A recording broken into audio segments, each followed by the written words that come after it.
Previous video में हमने ये पढ़ा कि कैसे उन्होंने अपने हार्ड वर्क और अपने टारगेट को एम करते हुए उन्होंने अपने सारे गोल्स अचीव करे। धीरे धीरे उन्होंने सब में मास्टरी कर ली। डिफरेंट बॉडी पार्ट्स से उनको डिफरेंट वाइब्रेशंस और डिफरेंट साउंड्स को फील करना आ गया था और वो फेमस होती गई। उनका करियर ऊपर जाता गया। धीरे धीरे उन्होंने पहले वो ऑर्केस्ट्रा में मतलब ग्रुप में परफॉर्म करती थी। फिर वो धीरे धीरे उन्होंने कॉन्फिडेंस गेन किया और वो अकेले परफॉर्म करने लगी। फिर वो top class world class multi percussionist of the world बन गई और वो इतना ज़्यादा डिमांड में थी, वो इतना ज़्यादा पॉपुलर हो गई थी और उनका जो स्केड्यूल था बहुत ही हेक्टिक रहने लगा। हेक्टिक मीन्स बहुत बिजी रहने लगा क्योंकि उनके पास बहुत सारे प्रोग्राम्स और concerts all over the world रहते थे। Now we will read the story further from paragraph 6, page number 18, the last paragraph. It is intriguing to watch Evelyn function so effortlessly without hearing. Intriguing means fascinating, very curious. बहुत अचंभिक वाली बात थी कि कैसे वो without hearing अपनी इतनी easily अपनी वो बजाती थी, इतनी ईज़िली वो सब कुछ कर देती थी। In our 2-hour discussion, she never missed a word. Men with bushy beards give me trouble. She laughed. Okay, in our 2-hour discussion, she never missed a word. मतलब now the director, जिनका नाम Debra कॉवले था, he took Evelyn's interview. उन्होंने Evelyn का interview लिया which lasted for 2 hours, and Deborah says that Evelyn never missed a single word that she spoke.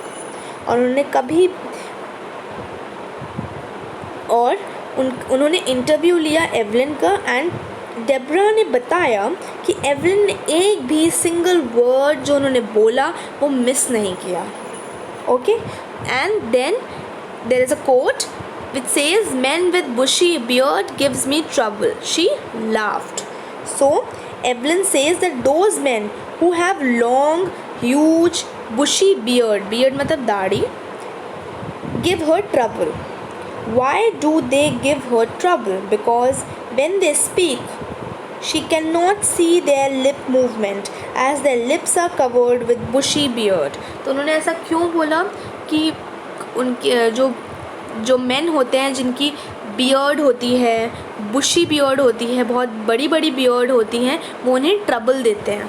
उन्होंने ये इसलिए बोला क्योंकि वो जिन मेन की बड़ी बड़ी बियर्ड्स होती हैं वो हेयर पूरा उनका लिप्स हाइड कर देता है और एवलिन उनका लिप मूवमेंट नहीं देख पाती, जिसकी वजह से वो अंडरस्टैंड नहीं कर पाती वो क्या बोल रहे हैं। ठीक है, this is what she said in the interview. It is, let's read further. It is not just watching the lips, it is whole face, especially the eyes. Then Evelyn says that she does not only see lip movements of the person's face to make out what the person is speaking. She sees the whole face.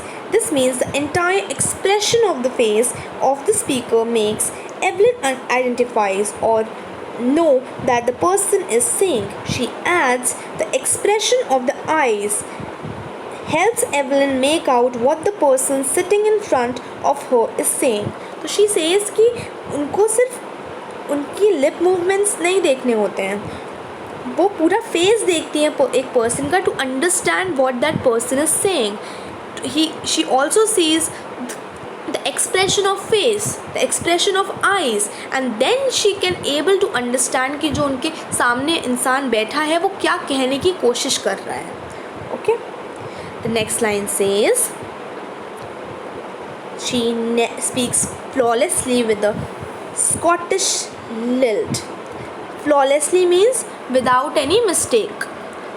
Lilt, L-I-L-T. This means a way of speaking like we say accent. जैसे जो British होते हैं उनके अंदर British accent होता है, जो बिहारी होते हैं उनके अंदर बिहारी एक्सेंट होता है, तो Evelyn was from Scottish, so उनके अंदर एक स्कॉटिश एक्सेंट था, ठीक है। So the writer says that Evelyn speech is flawless, उनकी उन्होंने जो स्पीच थी वो बहुत फ्लॉलेस थी, विदाउट एनी मिस्टेक थी, and she has a Scottish accent as she belongs to Scotland, her voice has that accent, तो वो स्कॉटलैंड से बिलोंग करती थी, दिस इज़ द रीज़न उनकी वॉइस में एक स्कॉटिश एक्सेंट था, okay.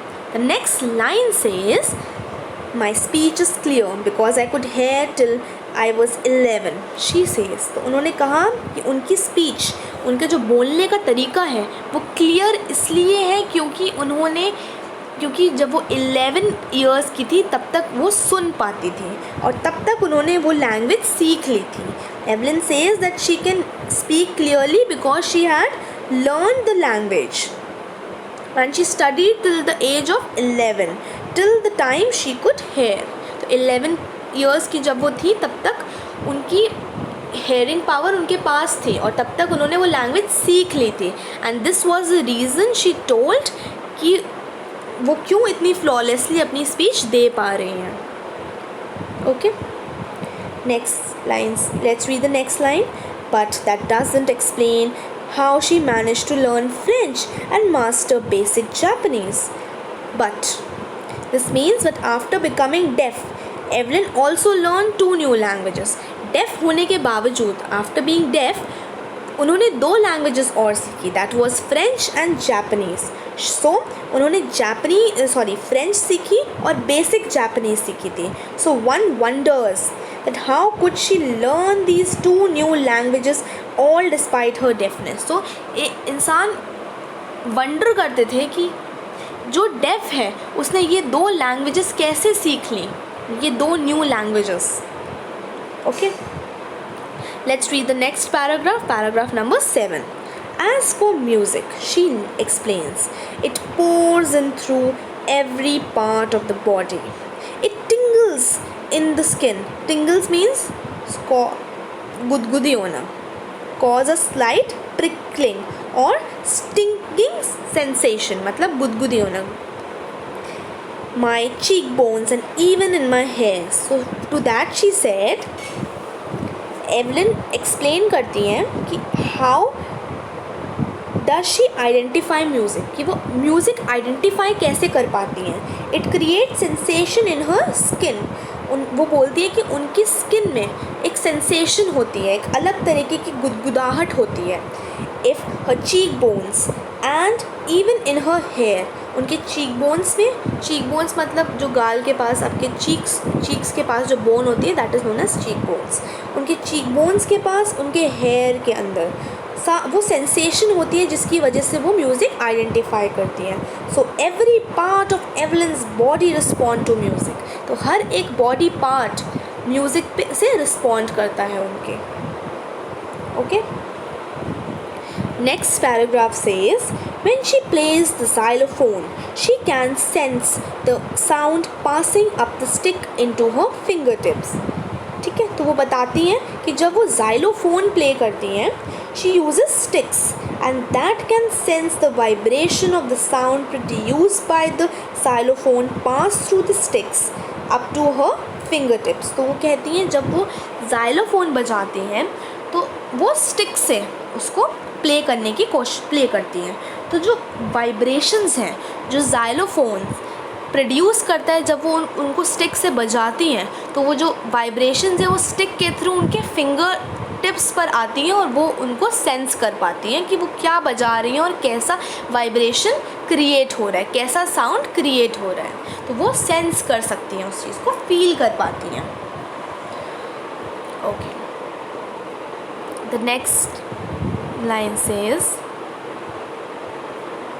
the sound of music, by learning against the drum, she can feel the resonance flowing into her body. Resonance मतलब होता है echoes of sound. जब हम कोई sound बोलते हैं तो वो वापस echo करके हमारे को सुनाई देता है. ठीक है, जिसको हम हिंदी में बोलते हैं आवाज़ गूंजना, उसको हम रेजोनेंस बोलते हैं. तो इस पैराग्राफ का मतलब है वो Evelyn she is telling us that when she plays the drum, she leans towards the drum and she can feel the echo flowing into her body. तो वो कह रही है कि जब वो ड्रम बजाती हैं तो वो ड्रम की तरफ झुक जाती हैं, जिसकी वजह से वो जो गूंजने की जो वाइब्रेशन है वो फील कर सकती हैं उसको. ठीक है.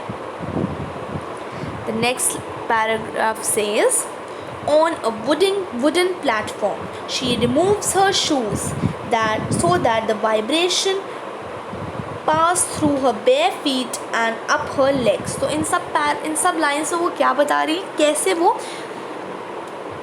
साउंड को सेंस कर पाती है, कैसे वो साउंड को फील कर सकती हैं. तो वो बता रही है कि जब कोई वुडन प्लेटफॉर्म होता है, जब फ्लोर्स वुड के होते हैं, तो वो अपने शूज़ उतार देती हैं, जिससे कि जब वो म्यूज़िक बजाएं तो जो वाइब्रेशंस हैं वो उनके पैरों से फ्लो करें उनकी बॉडी में और उनको समझ में आए कि क्या वाइब्रेशन या क्या डिफरेंट साउंड प्रोड्यूस हो रहा है. So in short this paragraph means that whenever Evelyn performs, she performs on a wooden platform. हमेशा वो एक वुड के प्लेटफॉर्म में परफॉर्म करती थी. And she removes her shoes so that she can feel the vibrations of the musical instrument pass through the floor. तो जिससे कि वो जो इंस्ट्रूमेंट, वो अपने शूज़ उतार देती थी जिससे कि जो वो म्यूज़िक बजाएं वो वाइब्रेशंस फ्लोर के थ्रू अब उनके पैरों तक सेंस होएं. ठीक है. And up her legs. That is how she can feel the sound of musical instruments. So this is how she is telling कि ऐसे वो अपने musical instruments के through, अपने vibrations के through वो music feel कर पाती हैं. Okay? Let's read the next paragraph. Paragraph number 8. Not surprisingly, Evelyn delights her audience. In 1991, she was presented with Royal Philharmonic Society prestigious Soloist of the Year Award. तो ये award का नाम है. So now Evelyn is a delight to hear. मतलब सब चाहते थे उनको सुनना, इतना अच्छा बजाती थी कि वो सब चाहते थे. Everyone was delighted, everyone was happy to hear her. She gives very good solo performances. वो बहुत अच्छी solo performances देती थी. In the year 1991 में उन्हें एक award मिला जिसका नाम था Royal Philharmonic Society's prestigious Soloist of the Year Award for performing solo. Solo मतलब अकेले उन्होंने परफॉर्म किया, जिसकी वजह से उन्हें ये अवार्ड मिला in 1991. Let's read further. Says master percussionist James Blades. James Blades भी एक percussionist है. Percussionist मतलब जो बहुत सारे, वो इंसान जो बहुत सारे तरीके के इंस्ट्रूमेंट्स बजा सकता है. God may have taken her hearing, but He has given her back something extraordinary. What we hear, she feels far more deeply than any of us. This is why she expresses music so beautifully. As you remember, हमने जब सबसे पहले जब हमने story पढ़ना start करी थी, सबसे पहले जब हम स्टोरी पढ़ रहे थे तो बिफोर यू रीड में हमने सबसे पहला जो कोट पढ़ा था वो यही कोट था जो हम लास्ट में अपने 8th पैराग्राफ में पढ़ रहे हैं. ठीक है. So let's come back there. So एक परक्यूशनिस्ट हैं जिनका नाम है जेम्स ब्लेड्स. उन्होंने ये चीज़ एवलिन के बारे में कही थी. इसका मतलब है जेम्स ब्लेड एक परक्यूशनिस्ट है जो बहुत सारे तरीके के इंस्ट्रूमेंट्स बजा सकते हैं. एंड उनके वर्ड्स थे were the one that we read before we start reading the chapter, right? You remember? So according to James, God took away Evelyn's hearing ability, but in return he gave her a strong power of sensing sounds which enabled her to become a great musician. तो उनका मतलब है कि God ने उनसे उनकी hearing power जैसे ही छीनी, उनको एक सेंसिंग की एबिलिटी दे दी, उन्हें एक एक्स्ट्रा ऑर्डिनरी, इवन नॉर्मल इंसान भी ये चीज़ नहीं कर सकता, but she can do it. She can sense music, जिसकी वजह से वो आज इतनी बड़ी म्यूजिशियन बन पाई. ठीक है. Let's read further. Evelyn confesses that she is something of workaholic. Workaholic मतलब होता है a person who finds it difficult to stop working.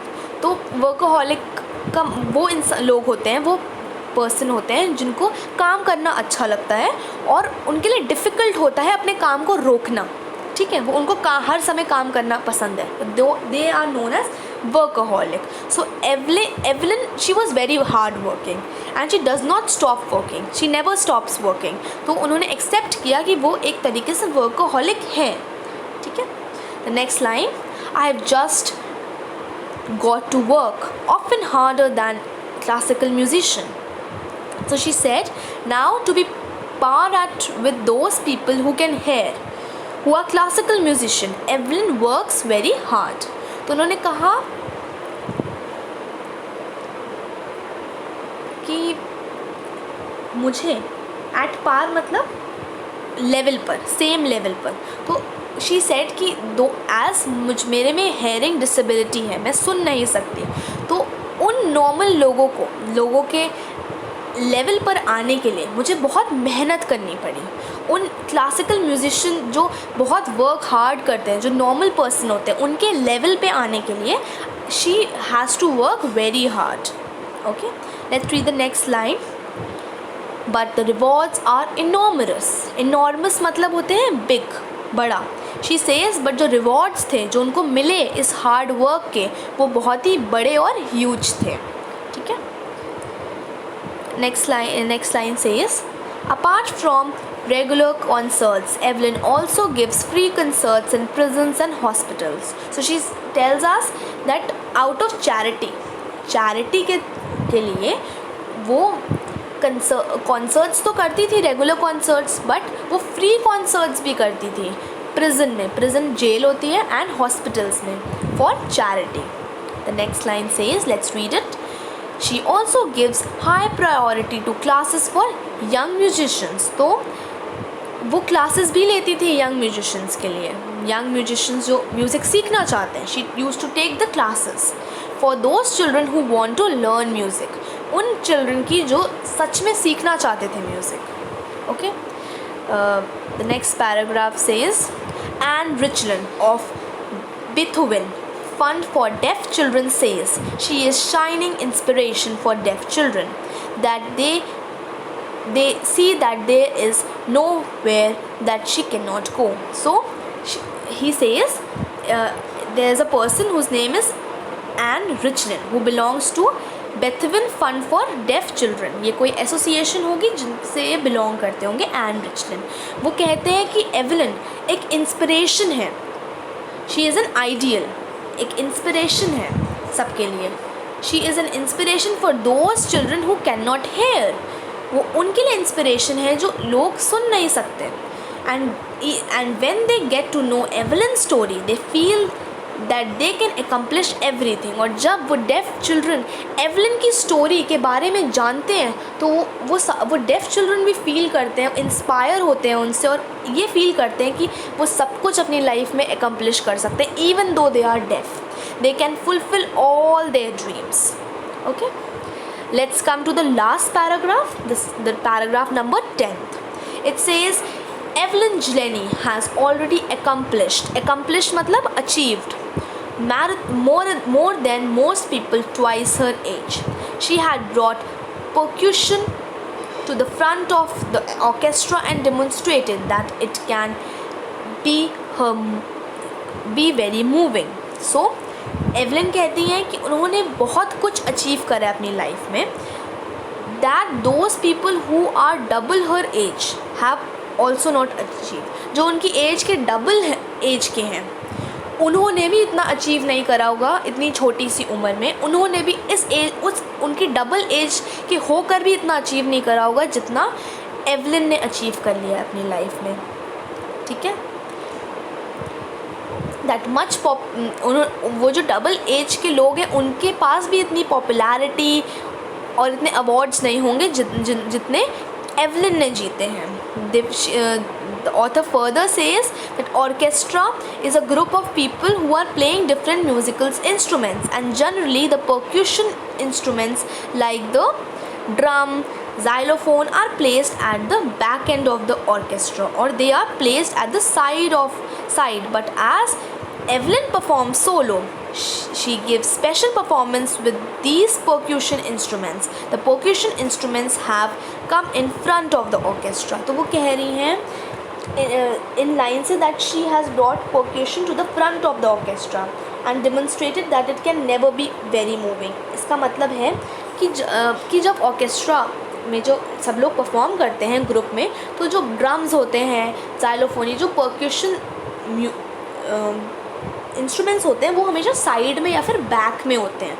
But जब एवलिन परफॉर्म करती थी तब ये जितने भी इंस्ट्रूमेंट्स हैं वो हमेशा मिडिल में रखे जाते थे, सेंटर ऑफ अट्रैक्शन होते थे. और इसी तरीके से उन्होंने परक्यूशन इंस्ट्रूमेंट्स की जो प्लेस थी वो ऑर्केस्ट्रा के फ्रंट में ला दी थी. ठीक है. The last paragraph says, she has given inspiration to those who were handicapped, people who look to her and says, if she can do it, I can. And not the least, she has given enormous pleasure to millions. तो the author is saying that Evelyn's story एक huge inspiration थी to those who are physically disabled. Physically disabled मतलब जो सुन नहीं सकते या फिर जो बोल नहीं सकते, ठीक है, जो देख नहीं सकते. सो जो फिज़िकल डिसेबल्ड पर्सन है उनको उन्होंने एक इंस्पिरेशन दी है. दे फील, वो जो फिज़िकली डिसेबल्ड पर्सन है वो ये फील करते हैं कि if Evelyn can do it, they can also do it. If Evelyn can achieve her dreams, they can also achieve it. And Evelyn has given a lot of pleasure to her audience by playing such a good music. तो उन्होंने physically handicap person को inspiration तो दी ही दी है, वो एक ideal person तो उनके लिए है ही.